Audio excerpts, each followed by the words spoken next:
ان الصیام والقرآن یشفعان للعبد یوم القیامہ، رسول اللہ صلی اللہ علیہ وسلم نے فرمایا روزے اور قرآن قیامت والے دن سفارش کرے۔ یہ روزہ بولے گا، آپ سوچیں گے کہ روزہ کیسے بولے گا؟ روزہ تو کوئی اس کا وجود نہیں ہے، وہ تو ایک راز ہے، جور تو ہے ہی نہیں، وجود ہے ہی نہیں، وہ بولے گا کیسے؟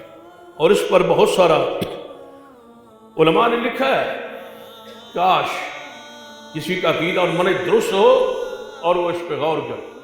جن لوگوں نے انکار کیا ایسی حدیث کا، وہ پتہ ہے اس بنیاد پہ، عقل کی بنیاد پہ انکار کیا ہے۔ وہ کہتے ہیں ایک چیز کا جوہر ہو، ایک اس کا عرض، تو جوہر کے بغیر عرض کا ہونا ناممکن ہے۔ مثلا ایک چینی کا دانہ ہے، اس دانے میں مٹھاس ہے، مٹھاس کس کے ساتھ؟ دانے کے ساتھ۔ دانہ نہ ہو تو مٹھاس نہیں ہو سکتا۔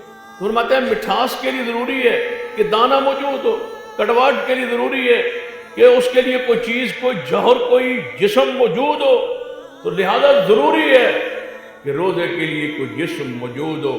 لیکن یہ ساری باتیں اس وقت ہے جب میں اور آپ نے یہ کرنا ہو، میں اور آپ نے یہ تولنا ہو، جب میرے اور آپ کے اختیار کی بات ہو تو ہمارے عقل کے سوچ کے خلاف ہے۔ لیکن جب ایمان ہو، تبارک الذی بیدہ الملک وہو علی کل شیء قدیر، جب اللہ کی قدرت کا منظر ہو۔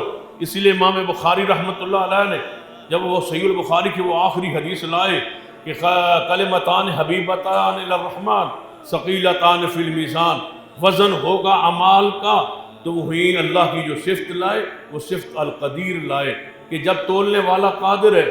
اذا اراد شیئا ان یقول له کن فیکون، میں نہیں تول سکتا کڑواہٹ کو، میں نہیں تول سکتا مٹھاس کو۔ مٹھاس جناب کے لیے ضروری ہے کہ جس چیز کی مٹھاس ہے وہ دانہ اس کا جسم موجود ہو۔